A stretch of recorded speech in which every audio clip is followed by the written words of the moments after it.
नमस्कार साथियों, स्वागत है आप सभी का अंकित इंस्पायर्स इंडिया पर। मैं हूं अंकित अवस्थी। आप हैं मेरे साथ में बांग्लादेश समाचार सुनने के लिए। बांग्लादेश में बहुत कुछ हो रहा है। चच्चा मोहम्मद यूनुस जो हैं, उनको सत्ता का संकट सताने लगा है। लग रहा है कि उनकी सत्ता संकट में हो सकता है कि उन्हें पद से हटा दिया जाए। इसलिए हेडलाइंस बन रही हैं कि चच्चा धमकी दे दिए हैं, कहे हैं कि हम बांग्लादेश के अंदर पद से रिजाइन मार देंगे, अंतरिम सरकार से हट जाएंगे, तुम लोग हमको जीने नहीं दे रहे हो। कौन लोग नहीं जीने दे रहे हैं? तो हेडलाइंस कुछ इस तरह से हैं कि आप फ्रस्ट्रेटेड हैं और ये सोच रहे हैं कि पद से इस्तीफा दे ही दें क्या। हम बनाने चले थे मतलब बांग्लादेश के अंदर कुछ बेहतरीन, लेकिन ये लोग हैं कि काम नहीं करने दे रहे हैं। कौन लोग काम नहीं करने दे रहे हैं? सेना काम नहीं करने दे रही है। और कौन लोग काम नहीं करने दे रहे हैं? राजनीतिक दल काम नहीं करने दे रहे हैं। सर, ये तो कुछ पहचाना हुआ सा चेहरा लग रहा है। हाँ, बिल्कुल पहचानिए ना। यही तो वो आदमी है, यही वो बालक है जिसको कहा जाएगा जेनजी नेता है। मतलब उस जनरेशन में पैदा हुआ है जिस समय इंडिया में 4G आया होगा। कुल मिलाकर के ये जो नेता है, जो शेख हसीना के खिलाफ जनता को एकजुट करने में कामयाब हुआ था, छात्र नेता जिन्होंने शेख हसीना को सत्ता से उखाड़ फेंका। फिलहाल ये नेताजी जो हैं वो खिलाफ कर गए हैं। किसके? मोहम्मद यूनुस के। और खिलाफत इस तरह कर गए हैं कि खुद की पार्टी बना लिए हैं और चाचा से कह रहे हैं कि देखो यार, आप आए हमारे कंधे पर बैठ करके सरकार बना लिए। सरकार में, अंतरिम सरकार के अंदर अब आप बढ़िया मुज्जी खा रहे हो। कभी चाइना जा रहे हो, कभी पाकिस्तान जा रहे हो, बढ़िया जगह अपना अपना रिप्रेजेंटेशन दे रहे हो। ऐसे नहीं चलेगा भाई। चुनाव कराओ, जिस चीज के लिए आपको लेकर आए थे वो तो करवाओ। रिफॉर्म के नाम पर कर क्या रहे हो? तो कुल मिलाकर के चच्चा के पीछे सब लोग पड़ गए हैं। जो पीछे खड़े थे अब वो सामने आकर खड़े हो गए हैं। वो लोग जो कभी चच्चा का प्रतिनिधि बनकर के जाया करते थे इधर उधर, अब वही लोग इनको काम नहीं करने दे रहे हैं। Political parties trying to prove interim government as failed one, ऐसा ये व्यक्ति बोलता है। कौन बोलता है? नाहिद। नाहिद कौन है? यही जो व्यक्ति मैं आपको अभी बताया, जो स्टूडेंट प्रोटेस्ट का चेहरा हुआ करता था, जिनके चलते इन्होंने यानी कि मोहम्मद यूनुस ने सत्ता पाई थी। अब वही चाह रहे हैं कि ये सत्ता से हट जाएं और चुनावों को स्थान दें। हालांकि कह सकते नहीं हैं। कह सकते नहीं हैं तो पूछ लिए कि सर बताइए ना, सुना है कि आप पद से इस्तीफा देने वाले हैं। तो इस पूरी कहानी को विस्तार से समझेंगे। थोड़ा सा नाहिद के बारे में जान लीजिए, क्योंकि आज की खबर का केंद्र नाहिद से ही शुरू होता है, क्योंकि यहीं से ही खबर निकली है कि ये मन इनका दुख रहा है, पद छोड़ने पर विचार कर रहे हैं। नाहिद की कहानी क्या है? तो नाहिद जब सत्ता में सबसे पहले इनके साथ आए थे, इनके साथ साथ कुछ अच्छे पदों पर बैठे, दुनिया में घूमे, बाइडेन से शाबाशी लिए, उसके बाद से नाहिद निकल लिए और निकल करके अपना एक राजनीतिक दल बना लिया। उन्हें समझ में आ गया कि भविष्य में अगर अंतरिम सरकार का हिस्सा रह गए तो हो सकता है भविष्य की जो और पार्टियां हैं वो इन्हें काउंट ही ना करें, एक स्टूडेंट लीडर की तरह से रख दें। इसलिए ये अंतरिम सरकार से बाहर निकले और अपनी एक राजनीतिक पार्टी बना लिए 1 मार्च के दिन, और नई पार्टी लॉन्च करके अपना मिशन क्लियर कर दिए कि अब हम भी चुनाव में पार्टिसिपेट करेंगे। तो बांग्लादेश की राजनीति में इस समय 4 बड़े चेहरे हैं। शेख हसीना आवामी लीग से हैं, फिलहाल भारत में है। खालिदा जिया, जो कि जब शेख हसीना पीएम हुआ करती थी तब इलाज कराने के बहाने लंदन छुपकर बैठी थी, लेकिन अब ये लौट चुकी हैं। इसी तरह से मोहम्मद यूनुस, जो इस समय अंतरिम सरकार में है, किसी को नहीं पता कि ये कैसे सरकार में है। तो आशीर्वाद स्वरूप अमेरिका का ही हाथ माना गया कि भाई उनने इनके ऊपर आशीर्वाद रखा हुआ था कि हाँ भाई चलते रहो, तो ये इस्माइल के साथ चलते रहे। ये नाहिद इस्लाम है, जो ये समझ गए थे कि बहुत दिन तक इनके साथ रहे तो इतिहास बन जाएंगे। ऐसे में इन्होंने अपनी पार्टी बनाई और अब जातीय नागरिक पार्टी के नाम से अपनी पार्टी चलाते हैं। इनका कहना है कि हम ना तो प्रो पाकिस्तान होना चाहते, ना प्रो इंडिया होना चाहते। बांग्लादेश की राजनीति में शेख हसीना प्रो इंडिया मानी जाती हैं, खालिदा जिया प्रो पाकिस्तान मानी जाती हैं, और ये कह रहे हैं कि हम कहीं के नहीं हैं, हम बांग्लादेश फर्स्ट हैं। तो भाई साहब, आप कौन हैं? अमेरिका फर्स्ट हैं। तो ये नया रूप लेकर के अमेरिका फर्स्ट का चले आए थे। तो इनका जो अमेरिका बाइडेन वाला प्रेम था, इसके चलते बांग्लादेश के अंदर सत्ता परिवर्तन हुआ, वो आपने और हमने सबने अच्छे से देखा। लेकिन अब क्या हो रहा है? अब ये हो रहा है कि यूनुस सोच रहे हैं कि वो पद से रिजाइन कर दें। क्यों रिजाइन कर दें? बोले सब लोग हमारी सहमति में हैं ही नहीं। कौन सब लोग? ये सारे लोग जो हैं ये इनके समर्थन में नहीं हैं। और समर्थन में नहीं है इस बात के बारे में कौन बताया? खुद नाहिद इस्लाम बता दिया। नाहिद इस्लाम ने हाल ही में BBC बांग्ला को अपने इंटरव्यू में बताया कि मैं जाकर सर से मिला था। कौन से सर से मिला था? मोहम्मद यूनुस से मिले थे और सर से पूछा था कि सर क्या सोच रहे हैं। उन्होंने कहा कि मैं जो करना चाहता हूं वैसा लोग मुझे करने नहीं दे रहे हैं, तो मुझे लगता है कि पद छोड़ देना चाहिए। तो उनमें वो कौन लोग हैं जो सर को कुछ करने नहीं दे रहे हैं? तो उसमें नाम आर्मी चीफ का आता है। आर्मी चीफ कौन है? तो वकार उज्जमान है। वकार उज्जमान कौन है? वकार उज्जमान वो हैं जो शेख हसीना के टाइम पर सेना प्रमुख बने थे। सेना प्रमुख वकार उज्जमान शेख हसीना के रिलेटिव भी कहे जाते हैं, जीजाजी कहलाते हैं। असल में शेख हसीना की चाचा की जो बेटी हैं उनके ये हस्बैंड हैं। तो शेख हसीना से इनका पारिवारिक रिश्ता भी है। शेख हसीना के टाइम पर ही इन्हें सेना अध्यक्ष बनाया गया था। तो चीफ जो वकार उज्जमान है, ये फिर भी शेख हसीना के जाने के बाद देश में बने रहे और मोहम्मद यूनुस को प्रॉपर तरीके से सपोर्ट करते रहे। एक पल के लिए तो वकार के बारे में यह भी कहा जाने लगा कि जिन्होंने इन्हें सत्ता में बिठाया उनकी ही ये लोग ये खिलाफत कर दी। लेकिन वकार ने अपनी इमेज नेशन फर्स्ट की रखी। बांग्लादेश में ये रहा कि अगर देश में मोहम्मद यूनुस को लगता है कि देश के साथ कुछ भला हो सकता है तो सेना मोहम्मद यूनुस के साथ है। अगर सेना के सहयोग से बांग्लादेश में कुछ अच्छा होता है तो हम शेख हसीना के समर्थन में कुछ करेंगे नहीं, हम सरकार चलने देंगे, अंतरिम सरकार भी चलने देंगे। लेकिन चच्चा को लगने लगा कि शेख हसीना के केस में जब ये कुछ नहीं बोले थे तो मेरे केस में भी क्या बोलेंगे। तो वकार उस जमान को चच्चा ने बाईपास करना शुरू कर दिया। मोहम्मद यूनुस जो हैं वो इन्हें बाईपास करके कुछ बड़े फैसले लेने लगे। इस बात पर ये बिखर गए और उन्होंने धमकी दे दी। धमकी क्या दे दी? उन्होंने हाल ही में मोहम्मद यूनुस के एक फैसले को गाली गलौच दे दी और यह तक कह दिया कि अगर आप नहीं कर पा रहे हैं, यदि आप नहीं समझ पा रहे हैं तो समझ लीजिए, आर्मी के काम में टांग मत लगाइए। मोहम्मद यूनुस को जैसे ही सेना ने धमकाया, क्योंकि सत्ताएं बिना पावर के नहीं चलती हैं और इनकी इस समय सबसे बड़ी ताकत सेना बनी हुई है, और सेना ही अगर खिलाफत में खड़ी हो जाए और सेना यह धमका दे कि आप अपना काम करिए, सेना के काम में टांग मत लगाइए, अगर आपने यह सब किया तो हम, इन्होंने मतलब इनके डिसीजन को बहुत भला बुरा कह दिया, पब्लिकली कह दिया।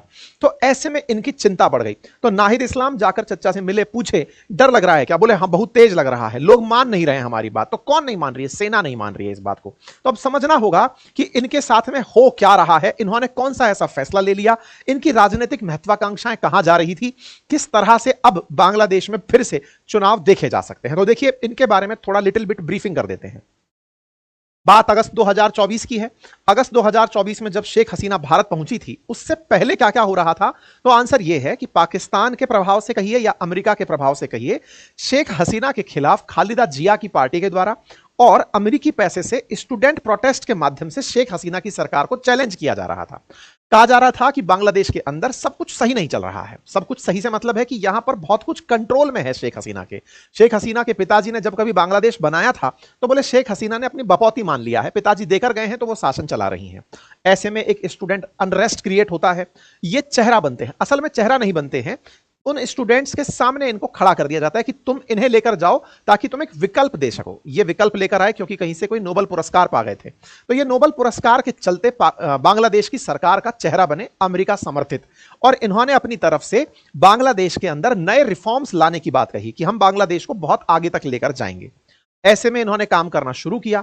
काम में इनकी सारी नीतियां भारत विरोधी दिखाई देना शुरू हुई। पाकिस्तान प्रेम दिखा, चाइना प्रेम दिखा, भारत के खिलाफ शेख हसीना का जो गुस्सा है वो भारत के खिलाफ इन्होंने मोड़ दिया।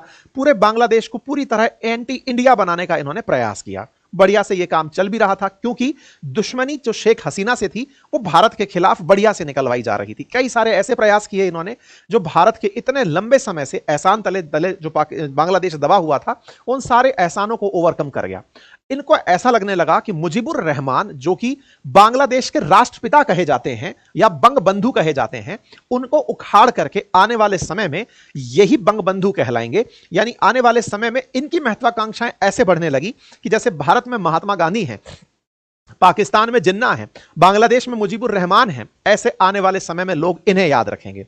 इनकी यही लालसा इन्हें एक और गलती की तरफ अग्रसर करती ले गई।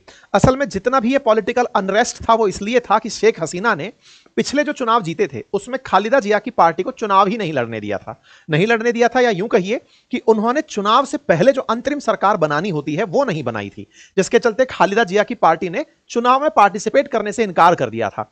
इसके चलते शेख हसीना चुनाव पूरी तरह जीत कर आ गई थी। भारत ने उनके चुनाव का समर्थन कर दिया था। तो शेख हसीना के खिलाफ खालिदा जिया के जो कार्यकर्ता थे वो और स्टूडेंट्स जो नाराज थे, या फिर कहिए कि जिन्हें मतलब फ्यूल किया गया था बाहर से, वो शेख हसीना के खिलाफ प्रोटेस्ट में खड़े हुए और बाकायदा शेख हसीना को निकाल फेंका।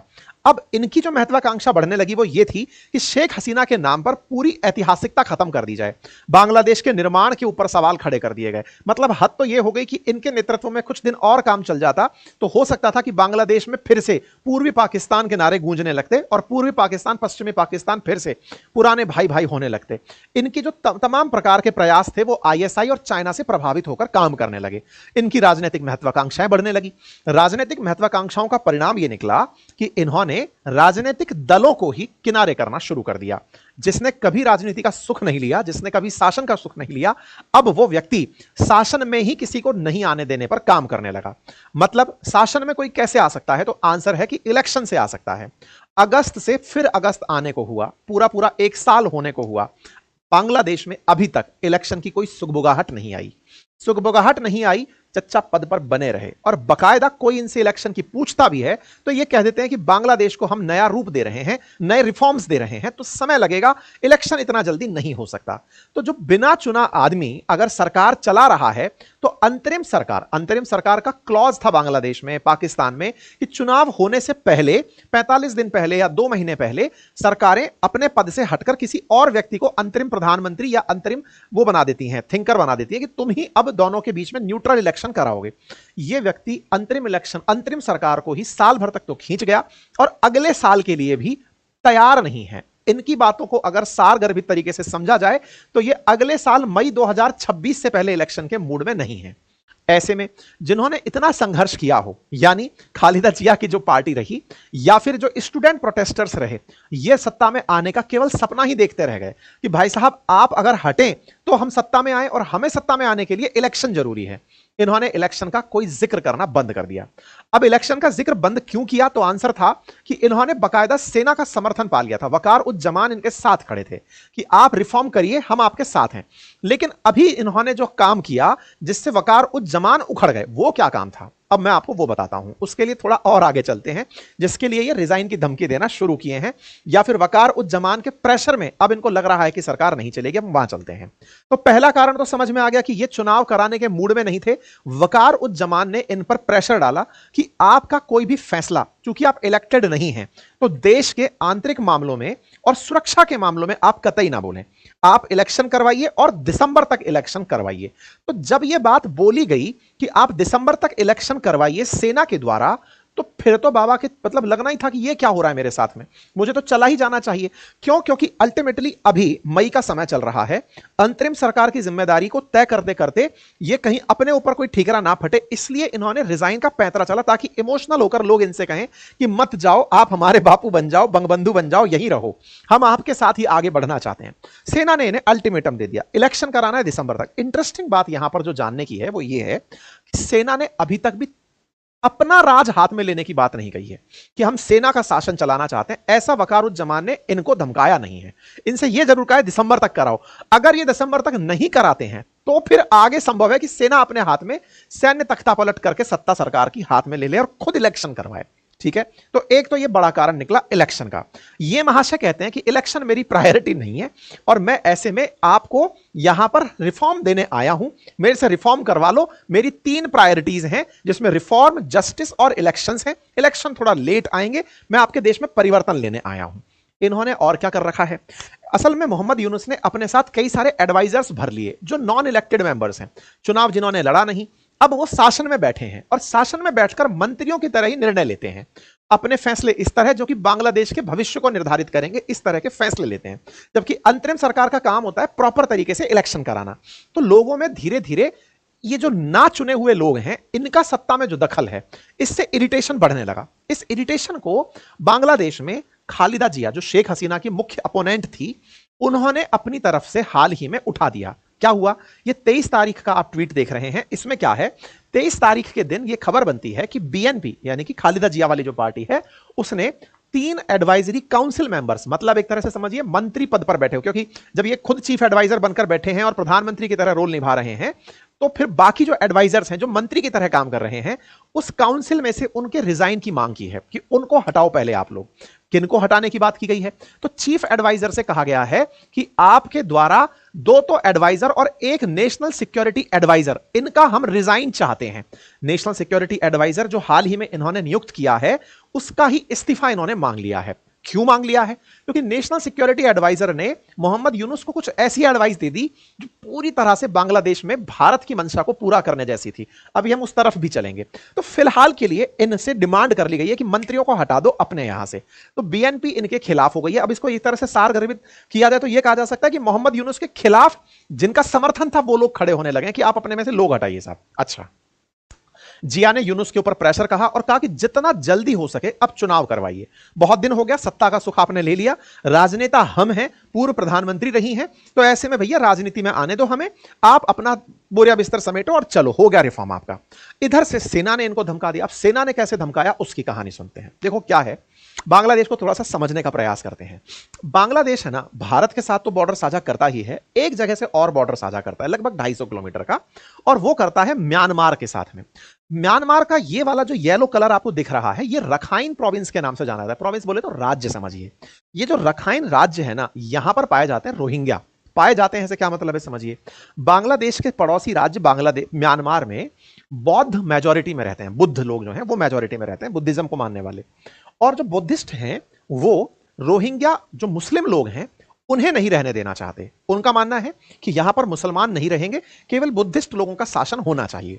तो ऐसे में म्यांमार के अंदर मैक्सिमम क्षेत्रों से मुस्लिमों को मार मार कर भगाया गया, और वो समटते सिमटते इस क्षेत्र में रखाइन स्टेट में आकर के आ गए। मतलब एक तरफ बस बंगाल की खाड़ी है, अगर इधर से और जोर लगा दिया जाए तो ये लोग इधर पानी में कूद पड़ेंगे। इस तरह से इन्हें इस क्षेत्र में लाकर कॉन्सेंट्रेट कर दिया गया, और कॉन्सेंट्रेट करके इस क्षेत्र में उनका परसिक्यूशन शुरू हुआ, उनको मारा जाना शुरू हुआ। इसके चलते यहां से बड़ी संख्या में रोहिंग्याओं ने पलायन किया। यहां से निकल निकल कर जिसको जो मिला, चाहे बोट मिली हो या फिर बॉर्डर क्रॉस करना हो, जहां जहां भाग सकते थे रोहिंग्या यहां से भागने शुरू हुए। लाखों की संख्या में रोहिंग्या भागे। उनमें से लगभग 18 लाख के आसपास नंबर है, ये मिलियन प्लस लोग कहा जाता है। 18 लाख के आसपास लोग इस 250 किलोमीटर के बॉर्डर को क्रॉस करके बांग्लादेश में आ गए। बांग्लादेश में ये जो रोहिंग्या मुसलमान आए वो ये सोचकर आए कि भैया तुम भी इस्लामिक कंट्री हो और इस्लामिक लोगों की तुम रक्षा करोगे। ये यहां एंट्री कर गए। अब जब रोहिंग्या यहां एंट्री किए तो बांग्लादेश में तो पहले ही संकट बहुत था कि ये खुद को कैसे पालें। ऐसे में इन्होंने इन पूरे रोहिंग्याओं को एक पर्टिकुलर क्षेत्र में रोकने का प्रयास किया। ये जो आप डिफरेंट कलर में देख रहे हैं, ये असल में कॉक्स बाजार नाम की डिस्ट्रिक्ट है बांग्लादेश के अंदर। तो कॉक्स बाजार में इनको रोकने का यानी कि कॉन्सेंट्रेट करने का काम किया कि सब ये लोग यहीं रुको। तो ये समझो कि मैक्सिमम रोहिंग्या बांग्लादेश के कॉक्स बाजार में रहते हैं, या तो रोहिंग्या रखाइन में है या कॉक्स बाजार में है। और बड़ी संख्या में लोग यहां से पलायन करके कोई थाईलैंड गया। भारत में भी लगभग 50,000 के आसपास रिपोर्टेडली बताया जाता है कि रोहिंग्या पहुंचे थे। अच्छा, तो इस तरह से रोहिंग्याओं का यहां पर मूवमेंट हुआ। अब क्या है कि बांग्लादेश को इन रोहिंग्याओं को वापस यहां भेजना है, और यहां पर रहती है अराकान आर्मी। अब ये अराकान आर्मी की क्या कहानी है? अराकान आर्मी वो है जो म्यांमार की सरकार से भी झगड़ा करती है। किस बात का झगड़ा करती है? कि भाई तुम लोगों ने इन रखाइन में रह रहे जो रोहिंग्या हैं इनके खिलाफ एक्शन नहीं लिया है। तो ये जो अराकान क्षेत्र है, अराकान आर्मी बुद्धिस्ट लोगों की एक रिबेलियन सेना है, जो कि एक तरह से कहिए कि क्रांतिकारी लोग हैं इस क्षेत्र के। भारत द्वारा समर्थित माना जाता है उनको, ऐसे आरोप लगते हैं भारत के ऊपर।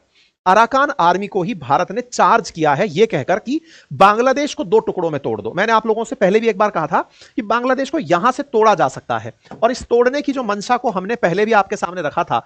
ये भारत के ऊपर जब सोचता है कि भारत का चिकन नेक यानी सिलीगुड़ी कॉरिडोर को नुकसान पहुंचाया जाए, तो अराकान आर्मी को काम दे दिया जाए कि वो बांग्लादेश को 2 भागों में तोड़ दे। हमने ये पहले भी जिक्र किया था एक बार जब बांग्लादेश बहुत चू चू कर रहा था। ऐसे में अब क्या है कि यहां से अराकान सेना रोहिंग्याओं के लिए यहां पर भी संकट बनी हुई है।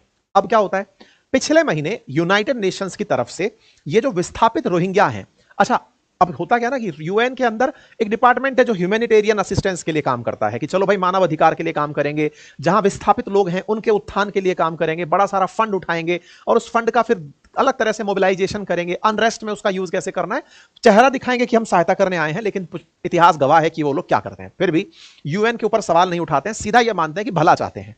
वो यहां पर भला करने के हिसाब से पहुंचे। यूएन यूएस के फंड से बहुत ज्यादा ऑपरेट होता है, खुद मुख्यालय अमेरिका में बना हुआ है। ऐसे में यूएस की जो मंशा है वो यूएन की मंशा है, और यूएस की जो मंशा है वो बैठा हुआ व्यक्ति यहां पर है। मतलब इस जगह पर जो यूनुस बैठा है वो बाइडेन के काल से ही बिठाया गया है। तो मोहम्मद यूनुस तक यूएन की टीम पहुंचती है अप्रैल में, और वो कहती है कि यार क्यों ना आप ऐसा करो कि इस जगह कॉक्स बाजार से रखाइन प्रोविंस तक आप मदद भेजो। मदद भेजने का तरीका क्या हो? बोले यहां से एक ह्यूमैनिटेरियन कॉरिडोर बनाया जाए। ह्यूमैनिटेरियन कॉरिडोर का मतलब क्या है कि बांग्लादेश से मानवीय सहायता भेजी जाएगी रखाइन प्रोविंस के अंदर रोहिंग्याओं को, और बांग्लादेश में हम लोग अपना सामान रख देंगे। कौन सा सामान रख देंगे? फूड रख देंगे, शेल्टर के लिए आवश्यक जो चीजें हैं हम यहां रख देंगे, और यहां से आप इनकी सहायता पहुंचाओ। मोहम्मद यूनुस तो नोबेल प्राप्त किए हैं, वो खिलाफ कैसे बोलेंगे? बोले जो हुक्म मेरे आका। तो इन्होंने इस बात को स्वीकार कर लिया कि ओके, हम एक मानवीय गलियारा बनाएंगे और इनकी मदद करने के लिए सामान भिजवाएंगे। यह मामला सेना को कतई पसंद नहीं आया। क्यों पसंद नहीं आया? बोले महामूर्ख आदमी, तुम्हें यह नजर नहीं आ रहा है कि अमेरिका तुमसे क्या चाह रहा है? बोले क्या चाह रहा है?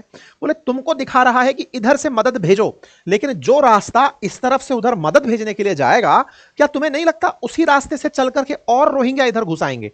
पहले ही कॉक्स बाजार में रोहिंग्या भरे पड़े हैं, और ज्यादा रोहिंग्या अगर बांग्लादेश में आ गए तो तुम्हारे पास सॉल्यूशन क्या है? नंबर दूसरा, तुमने अराकान सेना का सोच क्या रखा है? तुम यहां से भेजोगे मानवीय सहायता कि हम रोहिंग्याओं की मदद करना चाहते हैं, और मदद के नाम पर बांग्लादेशियों को मरने भेजोगे क्या अराकान सेना के सामने? सेना इस बात पर भड़क गई कि तुमने बात भी करी है अराकान सेना से। बोले वो पार्टी नहीं है, फिर किससे बात करें? बोले करो उससे बात, ये इस क्षेत्र में राज अराकान सेना ही करती है। तो बोले हाँ, तो मोहम्मद यूनुस बोलते हैं हाँ हाँ बात करी है, हम बात कर रहे हैं, हम प्रोसेस में हैं उनके साथ। तो इन्होंने जैसे ही ये गलियारे का परमिशन दिया, कलेश मच गया। सेना ने कहा कि भाई हम अपने लोग क्यों मरवाएंगे, अराकान सेना मार डालेगी उन्हें। अराकान सेना म्यांमार की जुनता पर भारी पड़ती है, तो अब तो ये हमारा तो हाल खराब करेगी। अराकान सेना को भारत का समर्थन बताया जाता है, तो ऐसे में वो तो और ज्यादा अंदर घुस जाएगी और भारत का जो मिशन है वो पूरा होता दिखेगा।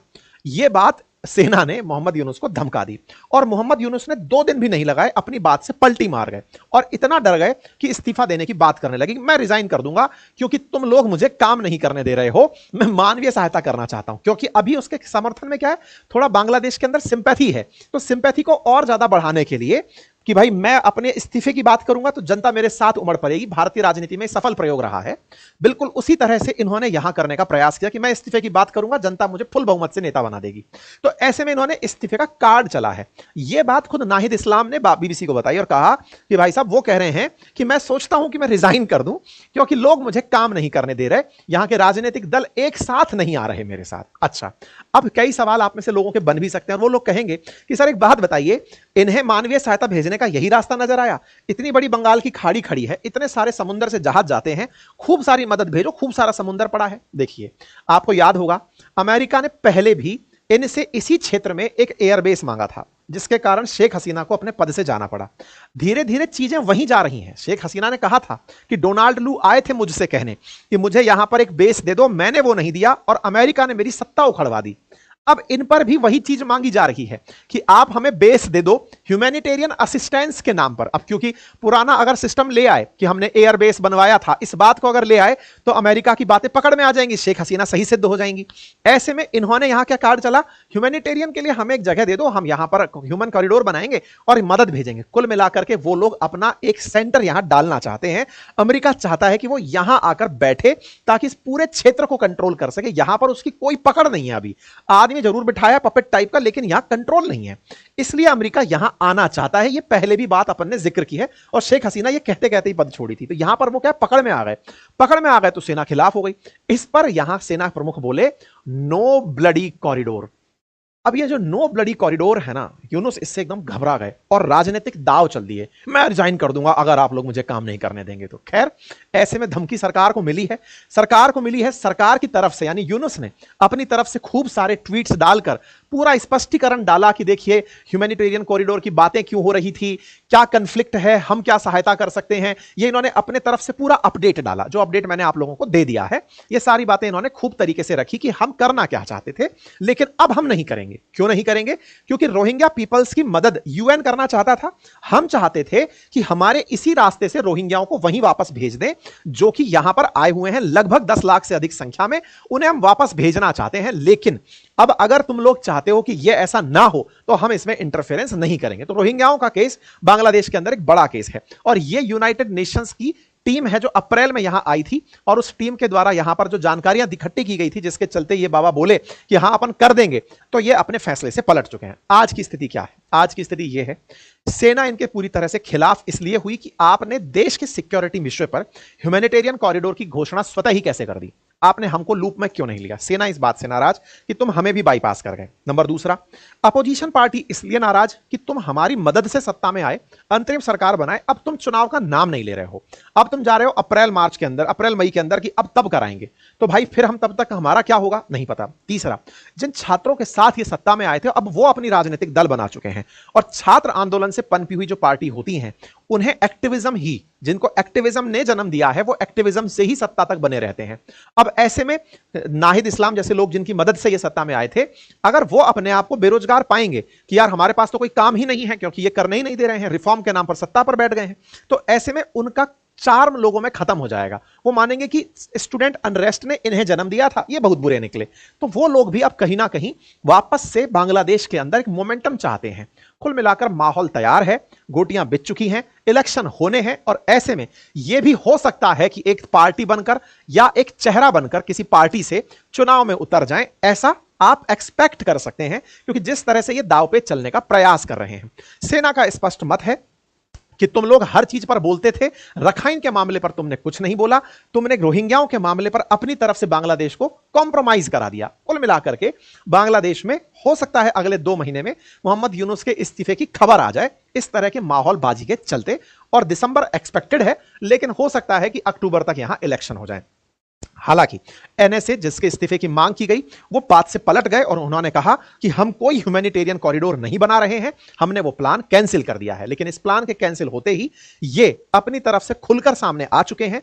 देखना होगा सेना खुद तख्ता पलट करवाती है या इलेक्शन करवाती है, यह अभी भविष्य के गर्भ में है। फिलहाल की कैलकुलेशन इतना ही। बाकी आपको क्या लगता है, ये रुके रहेंगे या चले जाएंगे, बताइएगा जरूर कमेंट बॉक्स में। चैनल पर नए हैं तो चैनल को सब्सक्राइब कर लीजिए, और हां, अपनी राय लाइव सेशन के एंड में वीडियो के नीचे कमेंट में जरूर डालिए। सेशन पसंद आए तो उसे अपने साथियों से भी ज्यादा से ज्यादा साझा करें और उन्हें चैनल को सब्सक्राइब करने के लिए कहें।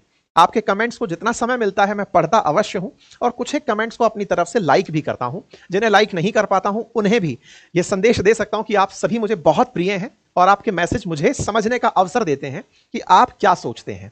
फिलहाल के लिए इतना ही।